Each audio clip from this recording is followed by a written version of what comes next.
All right, we are at the Bethesda booth here at E3. We are talking Wolfenstein. Sir, how are you today? Quite tired after 3 long days, but kind of excited because people have been very, very happy with the game so far. What's been the feedback from the floor? I'm sure after every person's coming off, you're wanting to find out, grill them about what they think about the game. They're really happy, and I think the thing that has surprised a lot of people is that it's actually a challenging shooter. You know, people really like the challenge.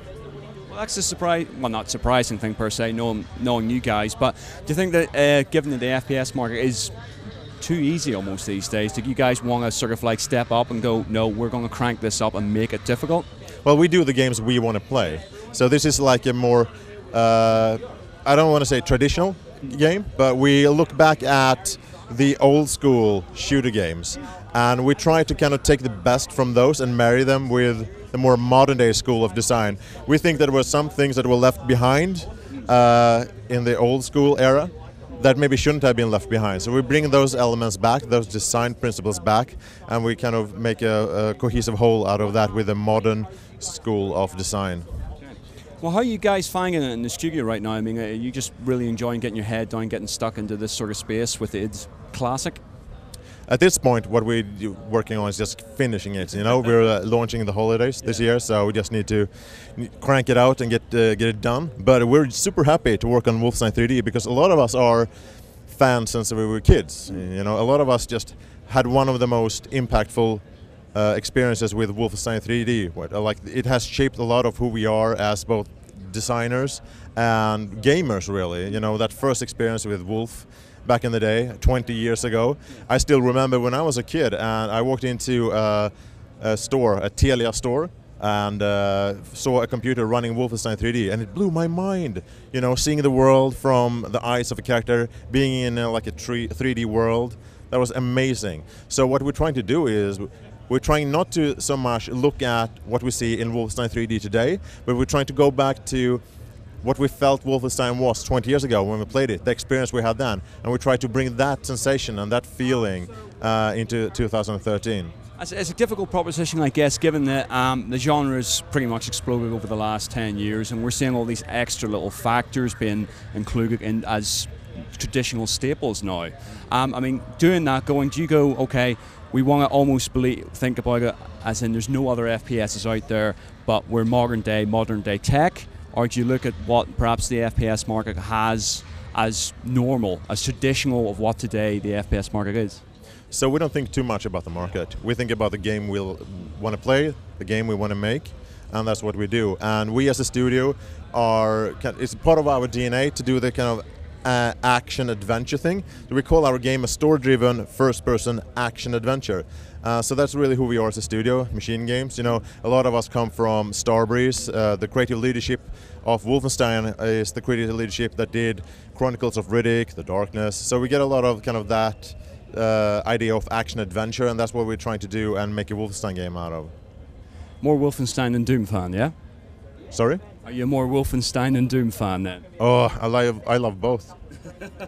You're not going to get me to say I'm more Wolfenstein, more Doom. I love both. I'm a big id Software guy, you know? I'm a big fan of those guys. Well, I love the fact that, I mean, for a lot of people, Doom seems to be the one that's referenced the most, you know, and that's the one where you've got all those iterations of it, and that's inspired and spawns so many different versions of the first-person shooter market. Whereas with Wolfenstein, it almost, even though that was the true grandfather, it's been touched upon less.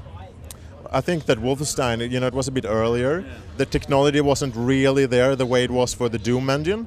Yeah. And I think also the market and the people were more ready when Doom came around. I think that made it an enormous cultural phenomenon that really kickstarted the games industry. But Wolfenstein 3D was really the first. And it really created something unique. They have a unique take on history. You know, it was alternate history ever since Wolfenstein 3D, because you kill Hitler. And after you kill Hitler, it's no longer the history we know, right? So we kind of took that idea and leapt with it and jumped into the 1960s and asked the question, what would have happened if the Nazis had won the war, World War II, and taken over the world and created a global Nazi empire? What kind of world would that be? the Nazis that you're fighting, with the soldiers and the mechs that you're fighting. I mean, how have you imagined, okay, this is the change, altered history.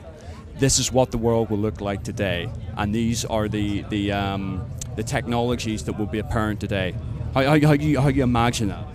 So the technology of Wolfenstein: The New Order is what we call retro sci-fi, and it's retro sci-fi in the context of thinking of the 1960s and what kind of tech did they think of and fantasize about in the 1960s? What were their ideas of advanced technology of the future? So you have the space age thing with big robots, and you got the lasers and all those laser weaponry and all those kind of things. So it's retro sci-fi that we're trying to do. What was the sort of inspirations with that? I mean, what, did you guys look at anything? Because retro sci-fi has, like you said, a very particular look and feel to it.